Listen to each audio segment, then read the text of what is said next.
Okay, it's Sunday, which means against my better judgment, it's time to go to Reddit and see what we can find in this hive of scum and villainy. So I went to the Overwatch University subreddit ahead of time and just scraped all the questions off the first couple pages, and we're going to answer the questions now. Why is Dragon Ball FighterZ playing in the background if we're talking about Overwatch? What are you, a cop? You know you gotta tell me if you're a cop, right? And if you're wondering which side I'm on, just look for whichever one started with Android 21 or Bardock. So, first off, should I continue to train my aim even if I'm already satisfied with it?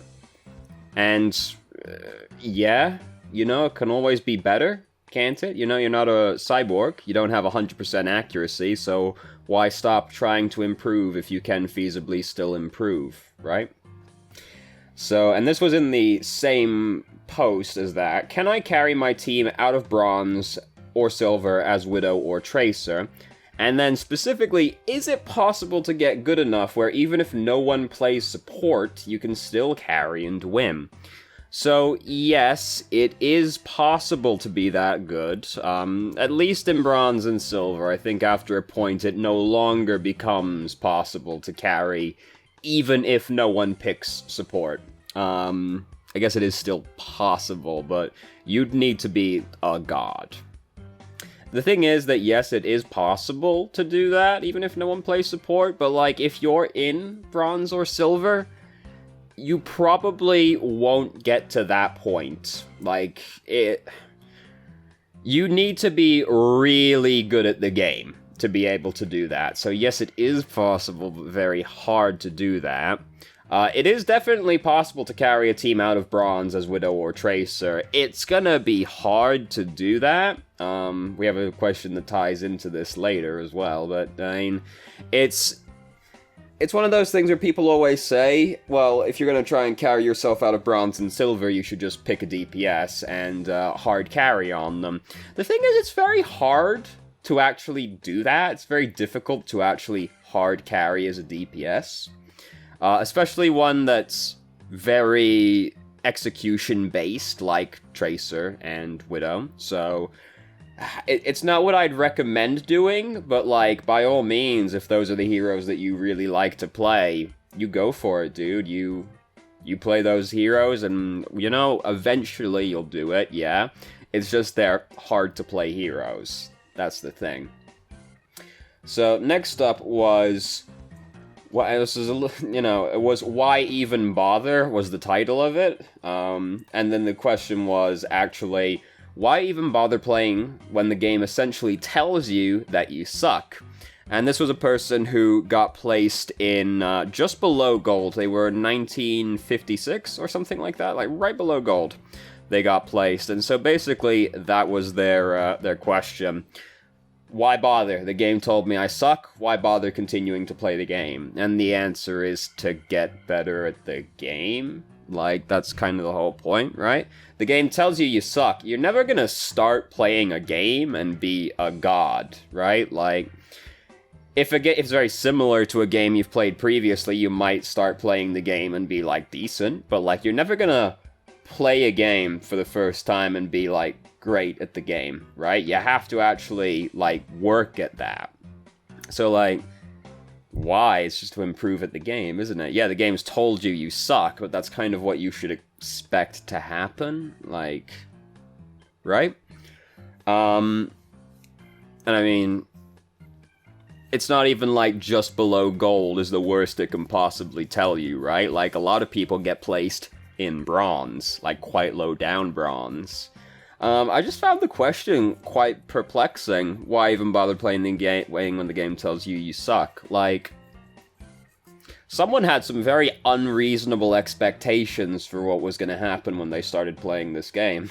Someone was like, I'm gonna get placed in fucking platinum or something. Like, it's one of those things I don't understand when people do. There was a video I uploaded a while ago. The person deleted their comment on this one, but the comment was something along the lines of, God, you're terrible at this hero, never play this hero again. And I responded to it and went, well, that's kind of the whole point of, like, what we're doing here, champ, is, like, trying to help people get better at the characters that they want to play, and if they want to improve at them, yeah, they're probably not that good at them. And then someone else said something along the same lines, and they deleted the comment. So, alright, Jesus Christ. I just don't understand it. Like, the whole point of playing any kind of, like, competitive game, surely, is to improve at the game. Right? I just don't understand the whole, like, oh god, you're terrible, stop playing, the worst ever. That's, like, what happens. Anyway, whatever. So, why bother? The answer's, like, to get better at the game. Like, that should be the goal, really. And if that's not the goal for you, I'm like, what are you trying to get out of the game, exactly? Just, like, validation? Like, oh, I know I'm great, and I just want the game to confirm it for me? Is that what we're going for? Like, it's very perplexing to me. So, next up was, can we actually say a hero is the best at their role? And this was from someone who looked at stats on Overbuff, and basically they didn't line up like they expected them to. So we saw something similar, I think last week, where someone was like, why do people say Ana's the best support when Moira's got better stats than her? So I'm guessing it was along similar lines to that, basically. They didn't go super in-depth. And the thing is with Overbuff is that, like, ever since they made profiles private by default, that already, like, fucks with it, because suddenly you're not getting, proper stats anymore, right? You're only getting a handful of the stats. And the thing is, as well, is that, like, it's always kind of fucked up because of heroes that have, like, niche picks and things like that, or, like, Symmetra and Torbjorn have always been very highly ranked on these things, like, high-ranked win ratio-wise, but, like, that doesn't reflect most people's experiences with them, right? And it's because, like, they're chosen by a fairly minor section of the player base in specific situations, or it's people that are, like, really good at that hero, right?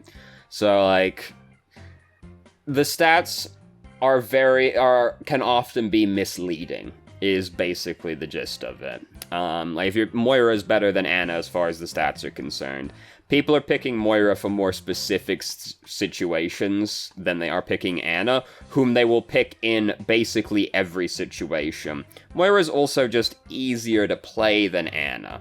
So, like, people who are bad at Ana are still playing Ana, but it's hard to play Ana, so they're kind of, like, diluting the results, basically. So stats can lie to you like that. We can say a hero is the best at their role, and I mean, this was always fucked up to me, like, before the game released. People were like, ooh, Overwatch doesn't have a tier list because anyone can technically beat anyone else, and, like, yes, that's true of every game that has a tier list also, right? Like, every fighting game has a tier list, and, you know, fighters, Krillin is at the bottom of the tier list right now, and Bardock is at the top of the tier list. Bardock, you know, Krillin can beat Bardock. Yes, that is true on a literal level. He can, in fact, beat Bardock. Therefore, the tier list must be invalidated, because everybody can theoretically beat everyone else. I never understood that. Like, no, that's not how it works. The tier list is just, like, who is consistently a good pick, right? Like, who's got the most strengths versus the fewest weaknesses, and, like, they're most applicable in situations, right? Like, I never understood that argument. People kind of have backed off of that one, but, like, right before the game came out, and for, like, a couple months afterwards, we're like, oh, it's not possible to have a tier list for Overwatch. Definitely is possible. So yes, we can say a hero's the best in their role, just based off of, like, their strengths versus their weakness and how, like, ubiquitously good they are, basically. Like, Ana is the best support, right? And that's because she has a lot of utility, right? Like, Ana's got incredible utility. Whereas someone like Moira has no utility. Basically, right? Not even basically. Moira has no utility. So, yeah, you can say it. It's just that, like, you can't look at a site like Overbuff and go, well, here's the here's the reasons, here's why the tier list's fucked, right? Look, Symmetra's apparently the best hero in the game. Doesn't quite work like that. Unfortunately. That would make it much simpler if it did work like that, but it tragically does not work like that. I know. So yes, we can say a hero's the best at their role, but we can't do it by looking at sites like Overbuff. We have to look at the hero, and like how the hero actually functions in the game for the evidence.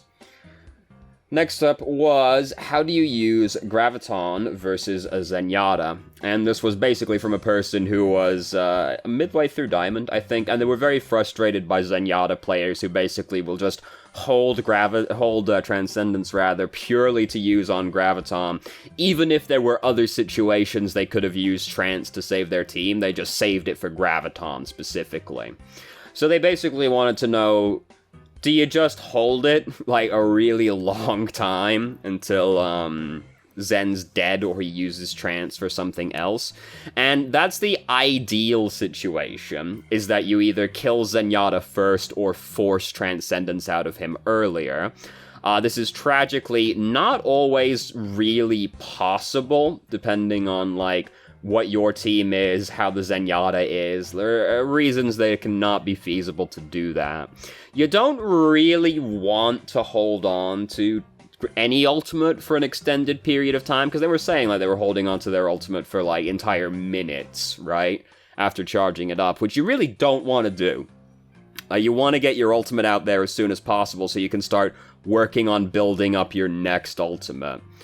So, like, it's not the end of the world if he uses his ultimate on the Graviton, because that means if you have another ultimate that's threatening on your team, it doesn't matter, right? Because, yeah, he fucked up the Grav because he used Trance, but now he can't use that for the Genji, say, right? So it doesn't necessarily matter if he uses it on Grav, depending on what your team is, because then the other people who have very scary ultimates are more free. Like, you can't use it for Earth Shatter suddenly.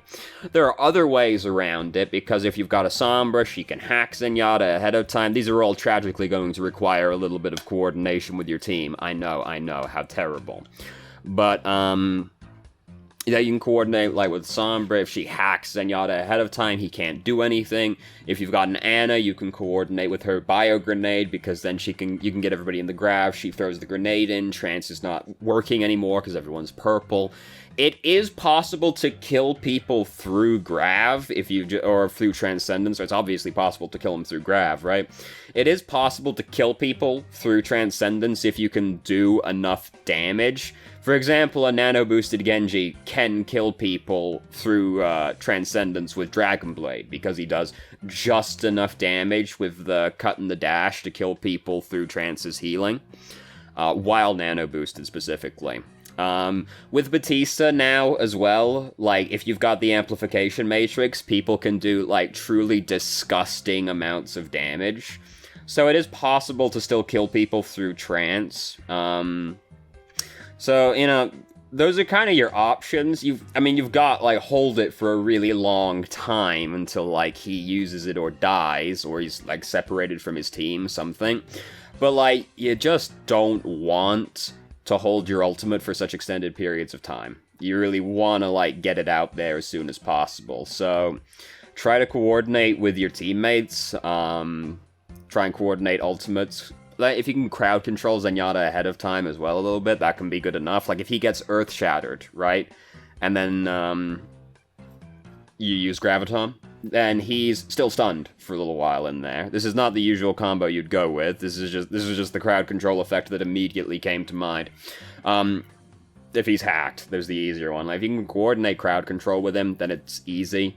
If you can coordinate with an Ana, it's easy. Stuff like that. It does tragically require coordination, which is not always reliable in Overwatch, but those are the easiest ways to do it, other than just killing Zen ahead of time. This is not something you as Zarya necessarily have much control over, because you getting to Zenyatta will be quite difficult to pull off. This is more like Genji or, like, somebody, Pharah is, like, pressuring him and either gets him to blow it early to survive or he kills him, then when he's dead, hey, easy, right? So those are kinda your options, really. Try not to hold your ultimate for a really long period of time. Just try and, like, work with the other people on your team. And it's not the end of the world if he uses Trance on the Graviton, because that just means now he can't use it for something else. And that can definitely be good enough. Next up was best time to use Tracer's ult outside of combos, i.e. like Graviton. That's another good one, actually. Grav Pulse Bomb kills people through Trance. So how to use Tracer's ult outside of combos like Graviton, Imp, I guess, Earth Shatter. Pretty much just to pick off, like, really important people. Like, the best time is just when your team is in position to capitalize off of the pick you've made. But other than that, it doesn't really matter too much. Like, as long as your team's in position to capitalize off of it, any time is fine, really. You know, so, like, teammates, everybody's there on your team. If somebody else got picked off ahead of time, then now's a really good time to do it, because you can use Pulse Bomb to try and get another pick really quickly. And once the enemy team is down multiple people, like, it becomes very difficult to win the team fight at that point. So, those are good times to do it. But, like, outside of combos, as long as your team is in position to capitalize on the pick you make, it doesn't really matter when you do it. If you're gonna do it, like, if you're gonna try and get a pick with it, you do want it to be on someone important. So, not a tank, I would say. Like, I think it's better to use it on supports, because they're easy to kill, usually not terribly mobile, and very important for the enemy team, right? If you're going to use it on a tank, then you need to be really sure that either it's going to just kill him outright from the explosion, your team's in position to capitalize and do more damage, or you're in a position to do more damage after the Pulse Bomb goes off, because it won't just kill him straight up otherwise.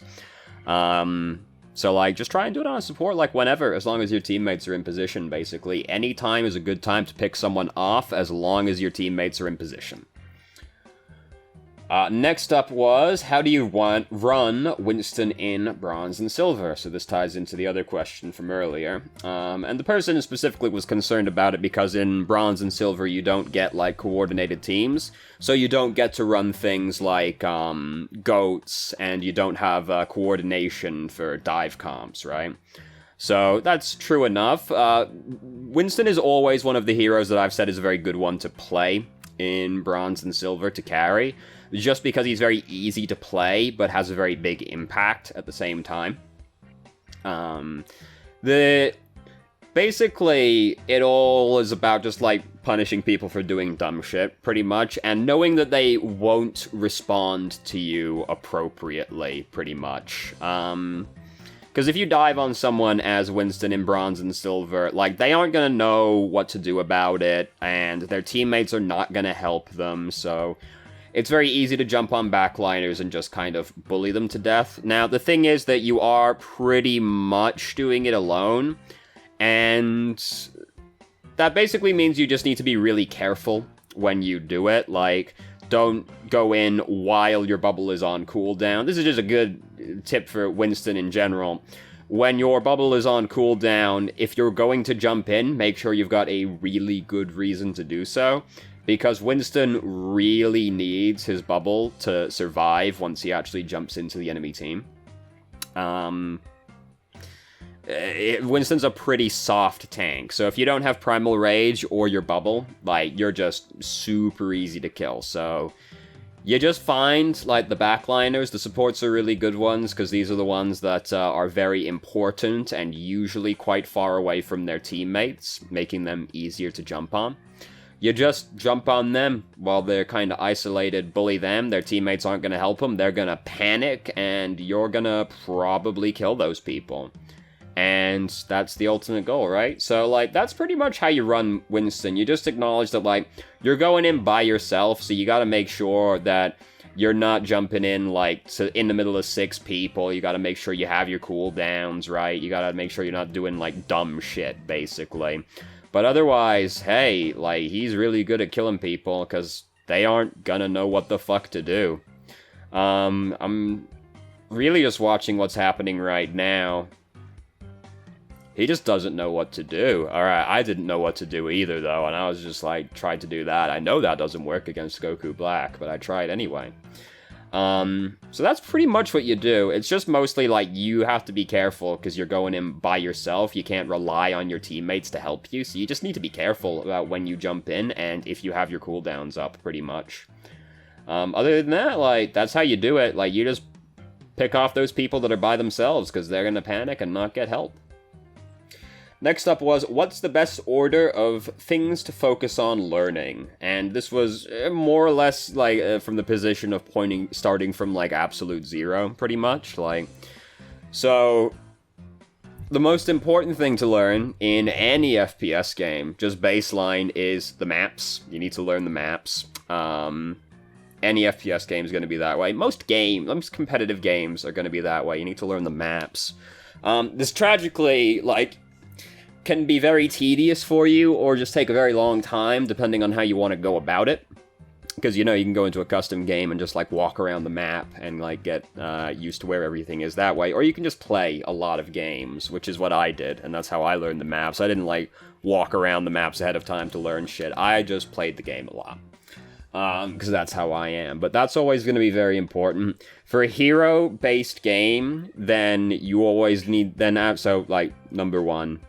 the maps. Number 2, any hero-based game, you're going to need to know what the heroes do. So then you learn what the heroes do after that point. You don't need to worry about, like, counters or anything at this stage. You just need to know what all of the heroes do.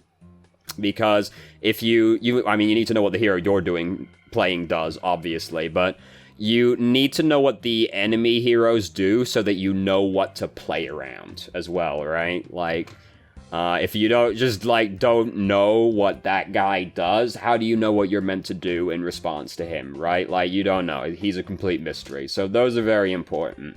After that, ult execution. Overwatch as a game revolves extremely heavily around ultimates, so you need to know how to use your ultimate properly if you're really gonna get anywhere, because the whole game revolves around ultimates. So ult execution after that. Then, it's pretty close, I think, at this point, between, like, what heroes counter which, and, what the fuck did I do that for? God damn, I'm an idiot.